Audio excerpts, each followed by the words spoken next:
Hello, boys and girls. Welcome back to Fabulous Story Time. My name is Malaya, and today we got a holiday special. Thanksgiving, of course. This is when we give thanks for the things we are grateful for, and we celebrate it with a big feast with families and friends. An Old-Fashioned Thanksgiving by Louisa May Alcott, illustrated by Jody Wheeler. Publisher Ideals Children's Books. Many years ago, up among the New Hampshire hills lived Farmer Bassett with his wife and a house full of sturdy sons and daughters growing up about him. They were poor in money but rich in land and love. Their wide acres of wood, corn, and pasture lands fed, warmed, and clothed the flock, while mutual patience, affection, and courage made the old farmhouse a very happy home. November had come and the crops were in. Barn, buttery, and bin were overflowing with a harvest that rewarded the summer's hard work. In the fireplace, a cheerful fire roared, and savory smells were in the air. Down among the red embers, saucepans simmered, suggestive of an approaching feast. A white-headed baby lay in the cradle, now and then lifting its head to look out, sucking the rosy apple for which he had no teeth to bite. Two small boys sat on the wooden settle, shelling corn for popping and sorting hazelnuts. Four young girls stood at the long table, busily chopping meat, pounding spice, and slicing apples. Farmer Bassett and Eph, the oldest boy, were doing chores outside, for Thanksgiving was at hand, and all must be in order for that time-honored day. To and fro, from table to hearth, bustled buxom Mrs. Bassett, all flushed and flowery. "Only one more day, and then it will be time to eat," said Seth to Sol, as he cracked a nut as easily as a squirrel. "I'd like to have Thanksgiving every day," answered Solomon, gloating over the table filled with food. "Not me," cried their mother, as she plunged her plump arms into the bread dough and began to knead.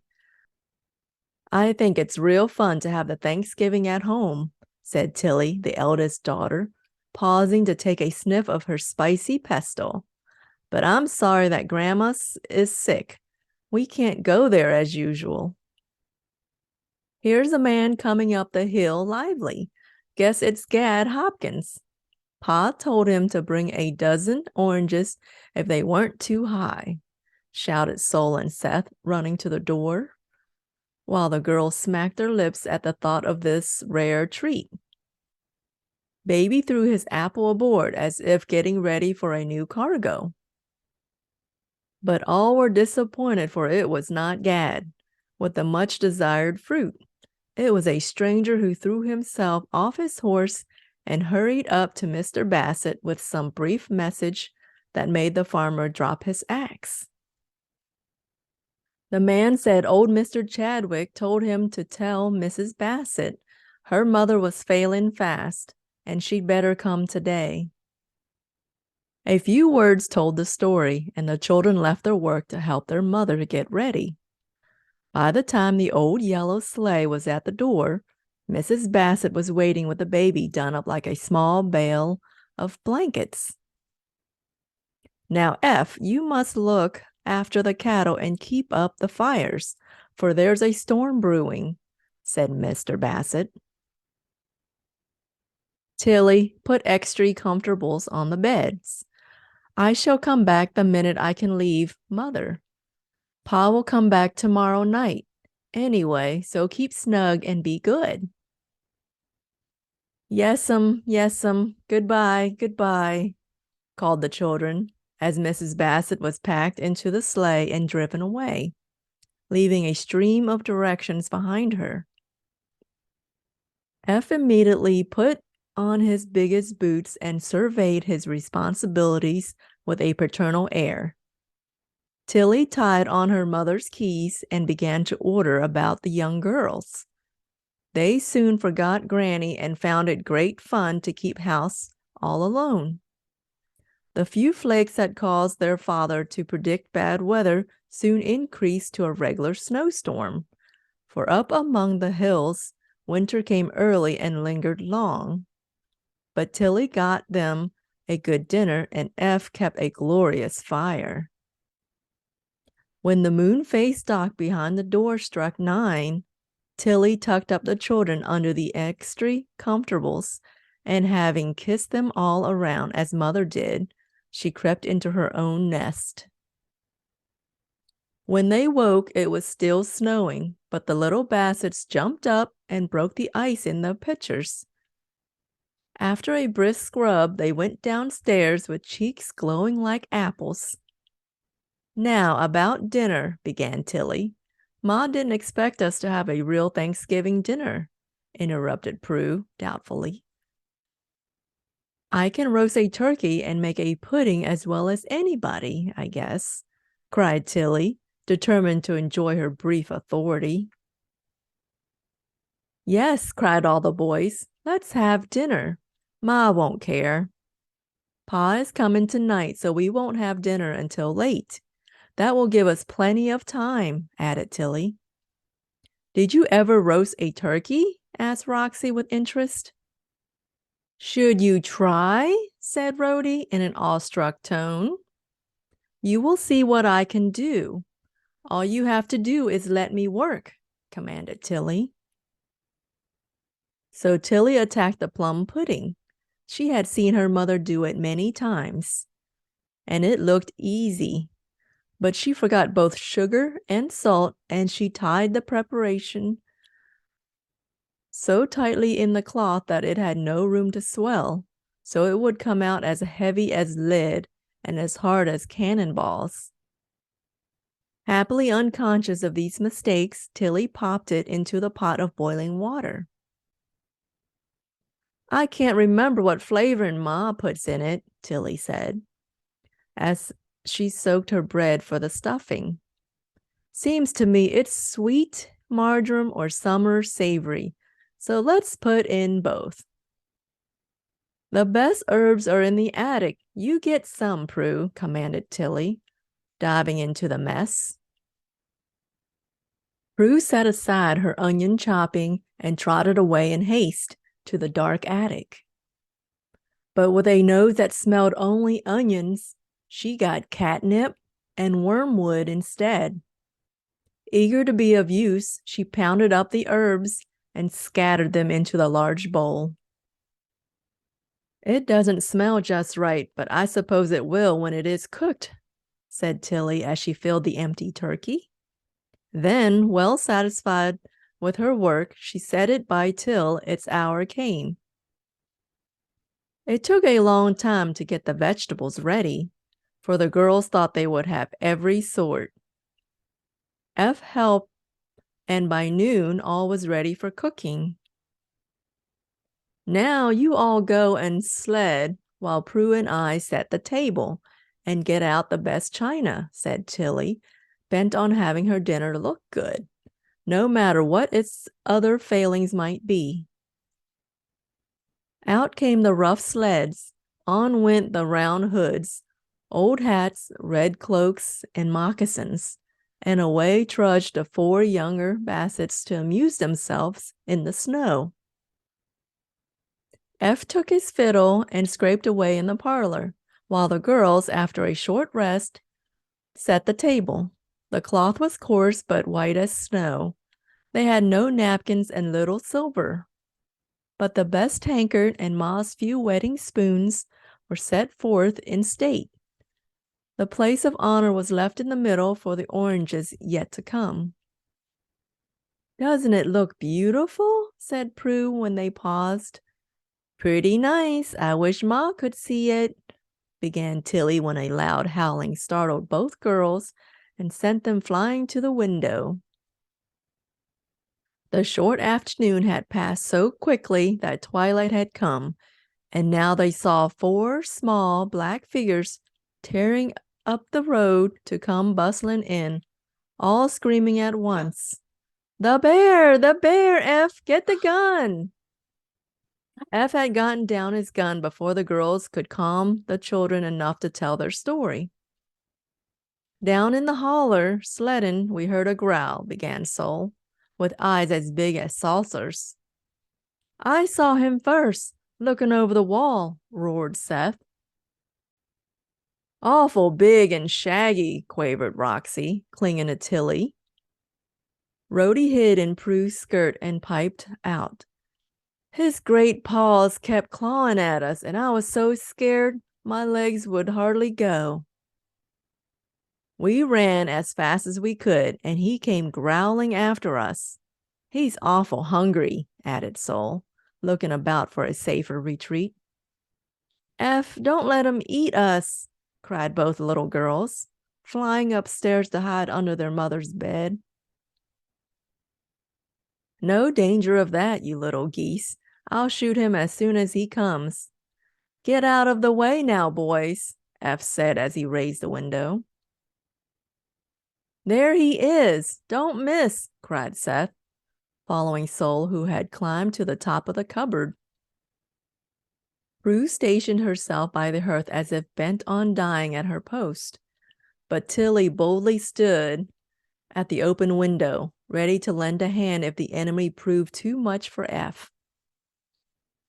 Get the axe, Tilly, and if I should miss, stand ready to keep him off while I load again, said F. Tilly flew for the axe and was at her brother's side by the time the bear was near enough to be dangerous.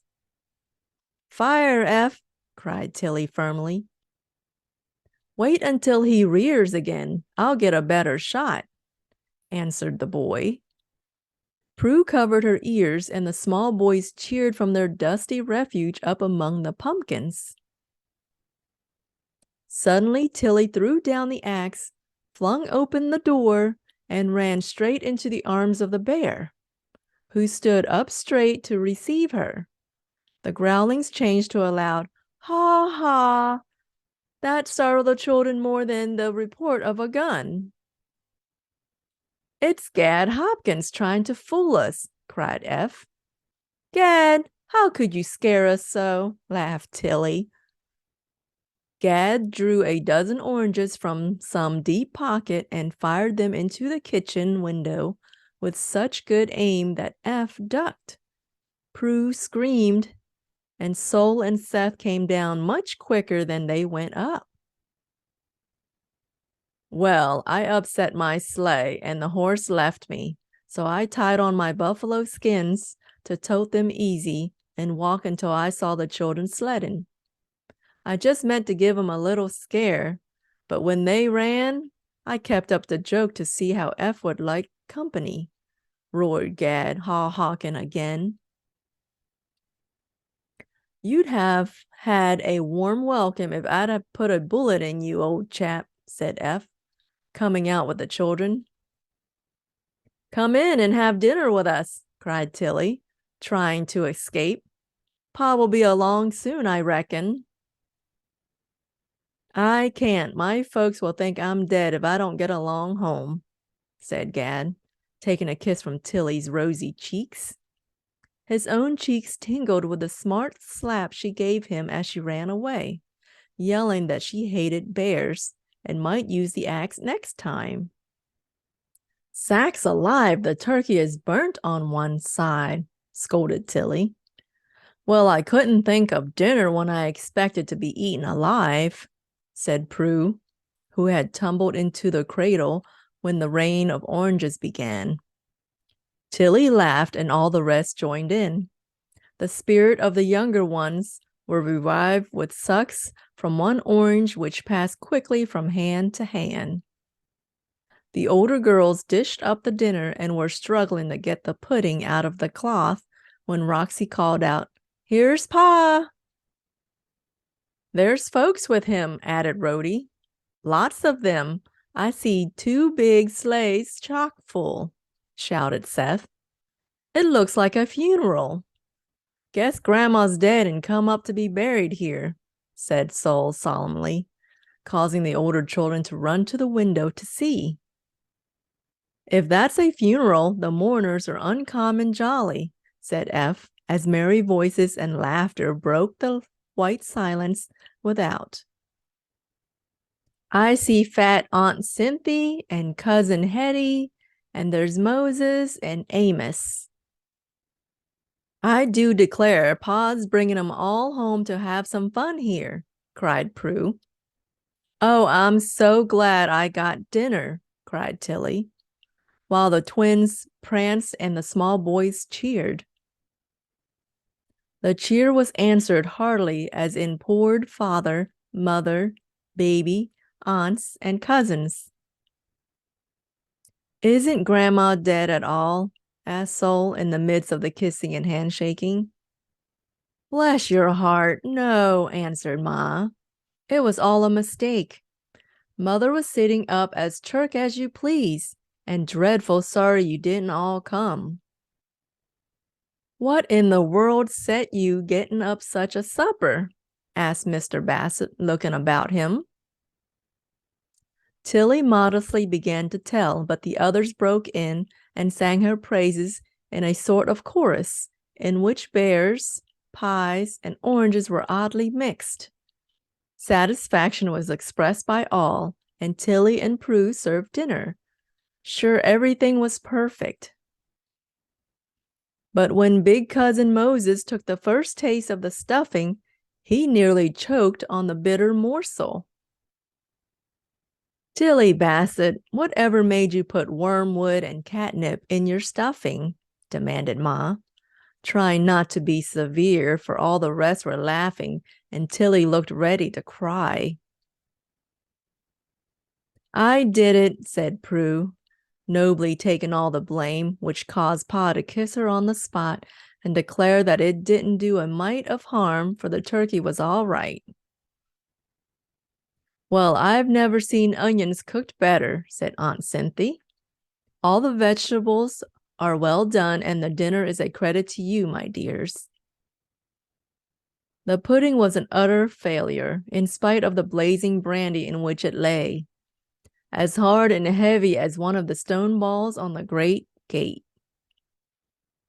It was speedily whisked out of sight, and all fell upon the pies, which were perfect. But Tilly and Prue were depressed and didn't recover until the dinner was over and the evening fun was well under way. Blindsman's Bluff, Hunt the Slipper, and other lively games soon set everyone bubbling over the merriment. And when F struck his fiddle, old and young fell into their places for a dance.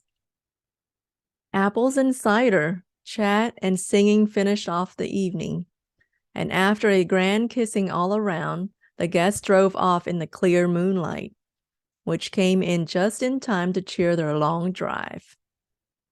When the jingle of the last bell had died away, Mr. Bassett said soberly, as they stood together on the hearth, "Children, we have special cause to be thankful that the sorrow we expected was changed into joy.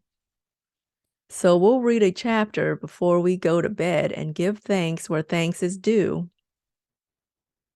Then Tilly set out the light stand with a big Bible on it and a candle on each side, and all sat quietly in the firelight, smiling as they listened with happy hearts to the sweet old words that fit all times and seasons so beautifully.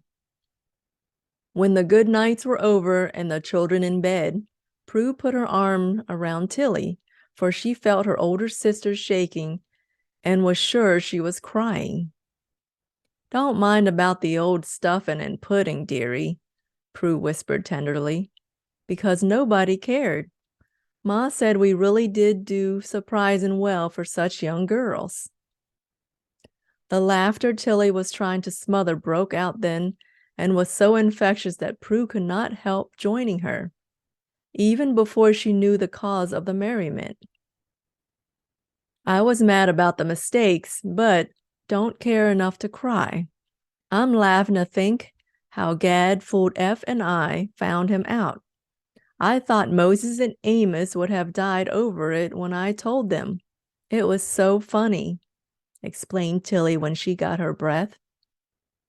"I was so scared that when the first orange hit me, I thought it was a bullet and scrambled into the cradle as fast as I could. It was real mean to frighten a little one, so, laughed Prue, as Tilly gave a growl.